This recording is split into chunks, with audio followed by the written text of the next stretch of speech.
ಪಿವಿವಿ ಸಂಘದ ಭೀಮ್ಸನ 25ನೇ ವರ್ಷದ ರಜತೋತ್ಸವ ಕಾರ್ಯಕ್ರಮ ಅದ್ದೂರಿಯಾಗಿ ಜರುಗಿತು.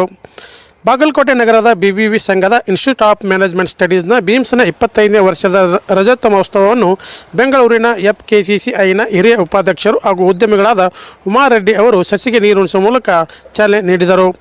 ಕಾರ್ಯಕ್ರಮದ ಅಧ್ಯಕ್ಷತೆಯನ್ನು ಬಿವಿವಿ ಸಂಘದ ಕಾರ್ಯ ಅಧ್ಯಕ್ಷರಾದ ಡಾಕ್ಟರ್ ವೀರನಾಥ್ ಅವರು ವಹಿಸಿದ್ದರು. ಕಾರ್ಯಕ್ರಮದಲ್ಲಿ 25ನೇ ವರ್ಷದ ಸ್ಮರಣೆಗಾಗಿ ಭೀಮ್ಸ್ ಆರೋಹಣ ಎಂಬ ಸ್ಮರಣ ಸಂಚಿಕೆಯನ್ನು ಬಿಡುಗಡೆ ಮಾಡಲಾಯಿತು.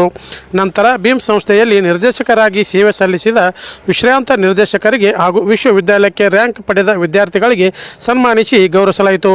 ಕಾರ್ಯಕ್ರಮದ ವೇದಿಕೆ ಮೇಲೆ ಸಂಘದ ಗೌರವ ಕಾರ್ಯದರ್ಶಿ ಮಹೇಶ್ ಅತನಿ, ಕಾಲೇಜುಗಳ ಆಡಳಿತ ಮಂಡಳಿಯ ಕಾರ್ಯ ಅಧ್ಯಕ್ಷ ಗುರುಬಸವ ಸೋಳಿಬಾವಿ, ಭೀಮ್ಸ್ ಸಂಸ್ಥೆಯ ನಿರ್ದೇಶಕ ಪ್ರಕಾಶ್ ವಡೋಡಿಗೆ ಸೇರಿದಂತೆ ಅನೇಕರು ಇದ್ದರು. ಕಾರ್ಯಕ್ರಮದ ನಂತರ ವಿವಿಧ ವಿಚಾರಗೋಷ್ಠಿಗಳು, ಹಳೆಯ ವಿದ್ಯಾರ್ಥಿಗಳೊಂದಿಗೆ ಸಂವಾದ ಮತ್ತು ವಿದ್ಯಾರ್ಥಿಗಳಿಂದ ಸಾಂಸ್ಕೃತಿಕ ಕಾರ್ಯಕ್ರಮಗಳು ಜರುಗಿದವು.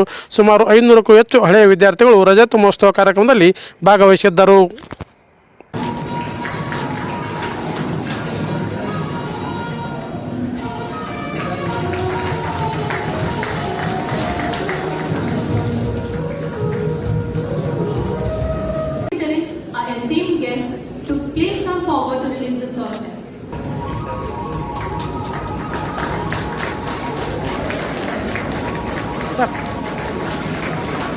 The Institute of Management Studies for celebrating its 25 years, and it's a big milestone by itself.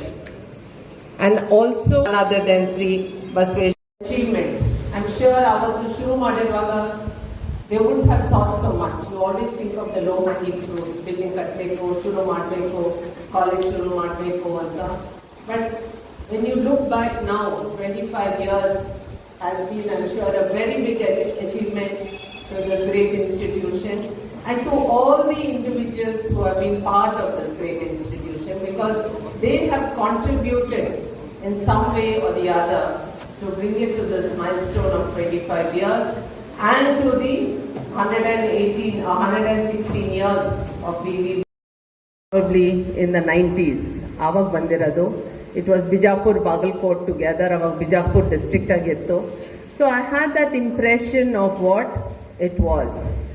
And then what was nice is to come here to see a different Bagalkot. A Bagalkot is in the present Bharat.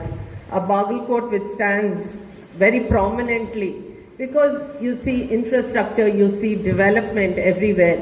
And I must say, I think every individual in Bagalkot has contributed to what it is today. So really, really appreciate what I saw today. It was a very, very welcome surprise. That was the first thing which I saw. We used to do these one-week training programs, Sheke, Nellirala. It used to be very, very hot.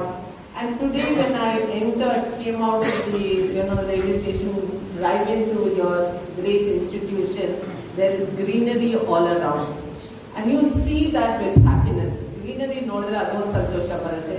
So it's really lovely to see the greenery, the temperature low. It was lovely morning, really, really nice. And I heard from Dr. Sushma from Akama Devi College, who accompanied me, and she told me that I think after Guwahati and Shillong probably, Bagalkot has been the third place where there is, you'll have retained that for greenery. So a big round of applause for that. And third and most important, I think you suddenly when you come inside, everywhere there are educational institutions, medical college not there, dental college not there. I heard about the homeopathy, the Ayurvedic college, the engineering college that I looked at. And I must tell all the students here, you are so lucky to be at this time. In this day and age, when the Prime Minister is talking about a 4 trillion economy, we are the fastest growing economy in the world and also reaching very close to the third position soon.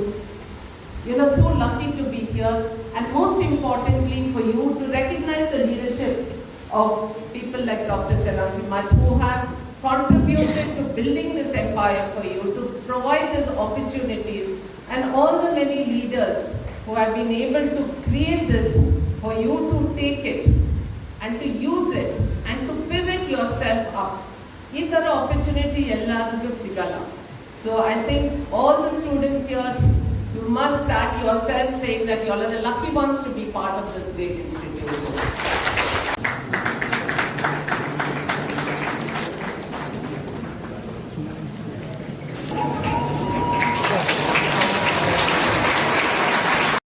Okay.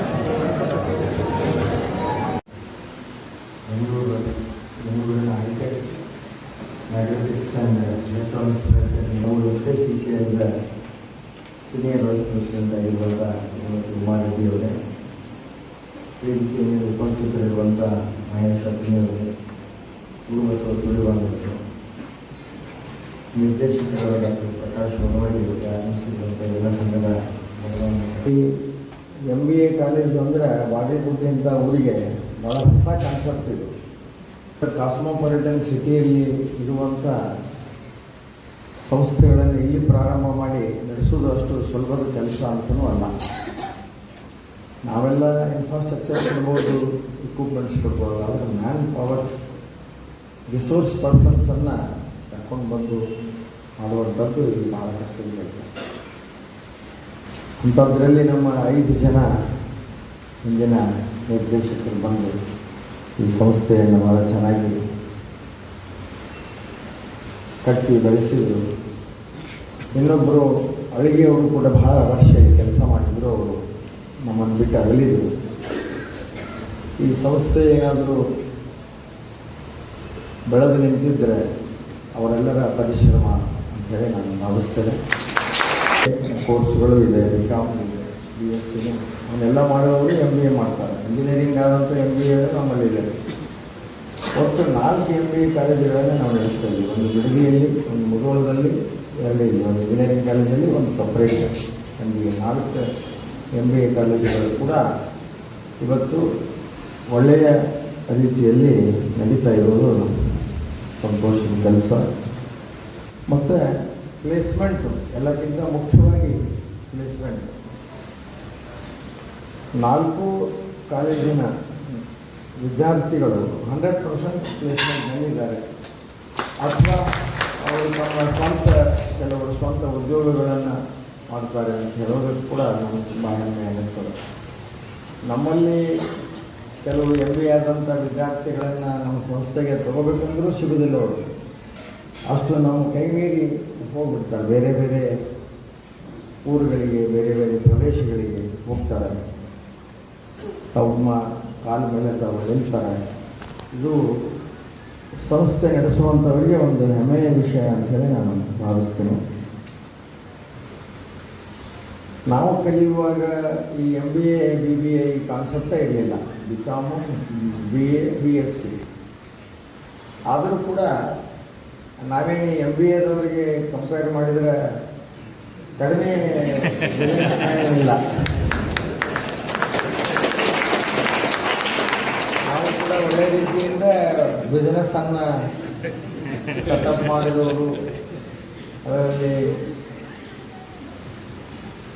ಯಶಸ್ವಿ ಆದವರು ಕೂಡ ಭಾಳ ಜನ ಇದ್ದಾರೆ ಅಂಥವ್ರೆಲ್ಲ ಇಲ್ಲಿ. ಅವಾಗೆಲ್ಲ ಈ MBA ಕಾನ್ಸೆಪ್ಟೇ ಇರಲಿಲ್ಲ. Traditional business ಅದರ ಮೇಲೆ ಹೋಗ್ತಾ ಇದ್ವಿ ಎಲ್ಲ. ನಮ್ಮ ಆನುವಂಶಿಕ ನಮ್ಮ ಹಿರಿಯರು ಏನು ಮಾಡ್ಯಾರ ಅದ್ರ ಮೇಲೆ ನಾವು ಬಿಸ್ನೆಸ್ ಮಾಡ್ಕೊಂಡು ಹೋಗ್ತಕ್ಕಂಥ ಪದ್ಧತಿ ಇತ್ತು.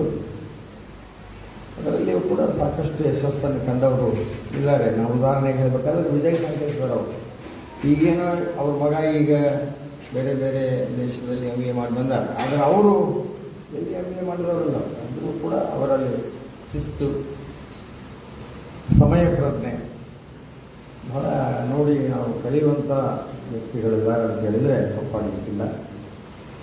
ಆದರೆ ಇವತ್ತು ಎಲ್ಲದಕ್ಕೂ ಕೂಡ ಈ ಕಾಮರ್ಸ್ ಎಲ್ಲದಕ್ಕೂ ಹಚ್ಚೋದ್ರಿಂದ ಈ ಇಲ್ಲದೆ ಏನೂ ಇಲ್ಲ. ಇವತ್ತು ಅಂಥ ಯುಗದಲ್ಲಿ ನಾವಿದ್ದೀವಿ. ಅದಕ್ಕಾಗಿ ಈ MBAನ ಸ್ಟ್ರೆಂಗ್ತನ್ ಮಾಡಬೇಕು. ಇಲ್ಲಿಯ ಪ್ರಾಚಾರ್ಯರು ಮೇಡಮ್ ಹೇಳಿದರು ಮಂಥನ ಕಾರ್ಯಕ್ರಮದ ಬಗ್ಗೆ. ಅವರು ಉದ್ಯೋಗ ಹುಡುಕೋದಕ್ಕಿಂತ ಸ್ವಂತ ಎಂಟರ್ಪ್ರೈನರ್ಸ್ ಆಗುವ ರೀತಿಯಲ್ಲಿ ಹೊಸ ಹೊಸ ಇನ್ನೋವೇಷನ್ ಕಡೆ ಅವ್ರನ್ನ ಗಮನ ಸೆಳೆಯುವಲ್ಲಿ ಇಲ್ಲಿಯ ಫ್ಯಾಕಲ್ಟಿ ಮತ್ತು ಆಡಳಿತ ಮಂಡಳಿಯವರು ಇದರ ಬಗ್ಗೆ ಹೆಚ್ಚು ಮುತುವರ್ಜಿ ವಹಿಸಿ ಕೆಲಸ ಮಾಡಿದರೆ ಇನ್ನೂ ನಮ್ಮ ವಿದ್ಯಾರ್ಥಿಗಳಿಗೆ ಹೆಚ್ಚು ಅನುಕೂಲ ಆಗುತ್ತೆ. ಈ 25 ವರ್ಷದಲ್ಲಿ ಸಾಕಷ್ಟು ಪ್ರಗತಿಯನ್ನು ನಾವು ಹೊಂದಿದ್ದೇವೆ. ಆದರೆ ಆ 25 ವರ್ಷದಂಗೆ ಇನ್ನು ಮುಂದೆ ನಿಂದಿರುವುದಿಲ್ಲ. ಯಾಕಂದರೆ ಎವ್ರಿ ಇಯರ್ ಪ್ರತಿ ವರ್ಷ ಬದಲಾವಣೆ ಆಗುವಂಥ ಕಾಲ. ಪ್ರಧಾನಮಂತ್ರಿಗಳ ಸ್ಪೀಡ್ಗೆ ಯಾರೂ ನಿಲ್ಲೋದಕ್ಕಾಗೋದಿಲ್ಲ. ಅಷ್ಟು ಸ್ಪೀಡ್ನಲ್ಲಿ ಅವರು ಕೆಲಸ ಮಾಡ್ತಾ ಇರಬೇಕಾದ್ರೆ ನಮ್ಮ ಕರ್ತವ್ಯಗಳನ್ನು ಕೂಡ ನಾವು ಚಾಚು ತಪ್ಪು ಮಾಡಬೇಕು. ಮೊನ್ನೆ ಯಾರು ಹೇಳ್ತಾ ಇದ್ದಾರೆ 2050ಕ್ಕೆ ಭಾರತದಲ್ಲಿ 2050ನೇ ಇಸ್ವಿ 24 25 ವರ್ಷದಲ್ಲಿ 35 ಕೋಟಿ ಯುವಕರು ಯೂತ್ಸ್ 35 crores ಯೂತ್ಸ್ ಇರ್ತಾರಂತಾರೆ 2050ಗೆ ಅಂತಾರೆ ಅಂದಾಜಿನ ಪ್ರಕಾರ. ಅಂದರೆ ಬೇರೆ ದೇಶದೊಳಗೆ ಈ ಅವಕಾಶ ಇಲ್ಲ. ಅದರ ತಕ್ಕಂಗೆ ಅದಕ್ಕೆ ಅಡ್ಜಸ್ಟ್ ಆಗುವಂಗೆ ಆ ಯೂತ್ಸಿಗೆ ಅಡ್ಜಸ್ಟ್ ಆಗುವಂಗೆ ಆ ಯೂತ್ಸಿಗೆ ಕೆಲಸ ಸಿಗುವಂಗೆ ನಮ್ಮ ಇನ್ಫ್ರಾಸ್ಟ್ರಕ್ಚರ್ ರೆಡಿ ಆಗಬೇಕು. ನಮ್ಮಲ್ಲಿ ಮೂಲಭೂತ ಸೌಲಭ್ಯಗಳು ರೆಡಿ ಆಗಬೇಕು. ಆದರೆ ಭಾರತದ ಎಕಾನಮಿ ಯಾಕೆ ಜಾಸ್ತಿ ಆಗ್ತಾ ಇದೆ ಅಂತಂದ್ರೆ ಬಿಕಾಸ್ ಆಫ್ ಯೂತ್ಸ್ ಅಂತ ಹೇಳ್ತಾರೆ. ಆ ನಿಟ್ಟಿನಲ್ಲಿ ಇವತ್ತು ನಮ್ಮಲ್ಲಿ ನಡೆಯುವಂಥ ಶಿಕ್ಷಣ ಸಂಸ್ಥೆಗಳು, ನಮ್ಮಲ್ಲಿ ವಿದ್ಯಾರ್ಥಿಗಳು ಬಹಳ ಇವತ್ತು ಎಲ್ಲೇ ದೇಶಕ್ಕೆ ಹೋಗ್ರಿ, ಯುರೋಪ್ಗೆ ಹೋಗ್ರಿ, ಅಮೇರಿಕಾಕ್ಕೆ ಹೋಗ್ರಿ, ಬೇಕಾದ ದೇಶಕ್ಕೆ ಹೋಗ್ರಿ, ಅಲ್ಲಿರುವಂಥ ಒಳ್ಳೆ ಇಂಜಿನಿಯರ್ ಯಾರಾದರೂ ಇದ್ದರೆ ಅವ್ರು ಭಾರತದವ್ರ, ಅಲ್ಲಿರುವಂಥ ಒಳ್ಳೆ ಡಾಕ್ಟರ್ ಯಾರಾದರೂ ಇದ್ದರೆ ಅವ್ರು ಭಾರತದವ್ರ, ಅಲ್ಲಿರುವಂಥ ಯಾರು ಒಳ್ಳೆ ಬಿಸ್ನೆಸ್ ಮ್ಯಾನ್ ಕೂಡ ಭಾರತದವರು. ಅಂದರೆ ಭಾರತದ ಸಂಸ್ಕೃತಿ ಏನಿದೆಯಲ್ಲ ಎಲ್ಲರ ಜೊತೆಗೂ ಕೂಡ ಹೊಂದಾಣಿಕೆಯಾಗಿ ಹೋಗುವಂಥ ಈ ಸಂಸ್ಕೃತಿ ಬೇರೆ ಯಾವ ದೇಶದಲ್ಲಿ ಇದನ್ನು ನೋಡೋದಕ್ಕೆ ಸಿಗೋದಿಲ್ಲ. ಇಲ್ಲಿ ಯುವಕರಿಗಿರುವಂಥ ಒಂದು ಶಕ್ತಿ ಬೇರೆ ಯಾವ ದೇಶದ ಯುವಕರಿಗೆ ಇರೋದಿಲ್ಲ ಅನ್ನುವಂಥದ್ದನ್ನು ನಾವು ಅರ್ಥ ಮಾಡಿಕೊಂಡು ಇವತ್ತು ನಮ್ಮ ಟೀಚಿಂಗ್ ಫ್ಯಾಕಲ್ಟಿ ಏನಿದೆ ಇನ್ನೂ ಹೆಚ್ಚು ಪರಿಶ್ರಮ ಮಾಡಿ ಎಲ್ಲ MBAಗಳನ್ನು ಇನ್ನೂ ಹೆಚ್ಚು ಸ್ಟ್ರೆಂಥನ್ ಮಾಡಬೇಕು. ಅವ್ರಿಗೆ ಇನ್ನೂ ಹೆಚ್ಚು ನಾಲೆಜ್ ಬರುವಂಗೆ ಮಾಡಿ ಅವರು ಜಾಗತಿಕವಾಗಿ ಕಾಂಪೀಟ್ ಮಾಡುವಂಥ ಸ್ಥಿತಿಗೆ ಬರಬೇಕು ಅಂತ ಹೇಳ್ತಾ ಇವತ್ತೇನು 25ನೇ ವರ್ಷದ ಈ ಕಾರ್ಯಕ್ರಮ ಅರ್ಥಪೂರ್ಣವಾಗಿ ಮಾಡಿದ್ದೀವಿ. ಎಲ್ಲ ರ್ಯಾಂಕ್ ಸ್ಟೂಡೆಂಟ್ಸಿಗೆ ಸನ್ಮಾನ ಮಾಡುವಂಥದ್ದು ಮತ್ತು ಹಿಂದಿನ ಡೈರೆಕ್ಟರ್ಗಳಿಗೆ ಸನ್ಮಾನ ಮಾಡಿ ಮತ್ತು ಒಳ್ಳೆ ವೆಲ್ರೆಡ್ ಚೀಫ್ ಗೆಸ್ಟ್ ಅವ್ರನ್ನ ಕರೆಸಿ ಅವ್ರ ಕಡೆಯಿಂದ ಒಳ್ಳೆಯ ಮಾತುಗಳನ್ನು ಹೇಳಿಸಿದ್ದೀವಿ. ಈ ಸಂಸ್ಥೆ ಇನ್ನೂ ಹೆಚ್ಚು ಒಳ್ಳೆಯ ರೀತಿಯಿಂದ ಬೆಳೀಲಿ ಅಂತ ಹಾರೈಸಿ ಹಂಗೇನ ಮಾತು ವಿರಾಮ.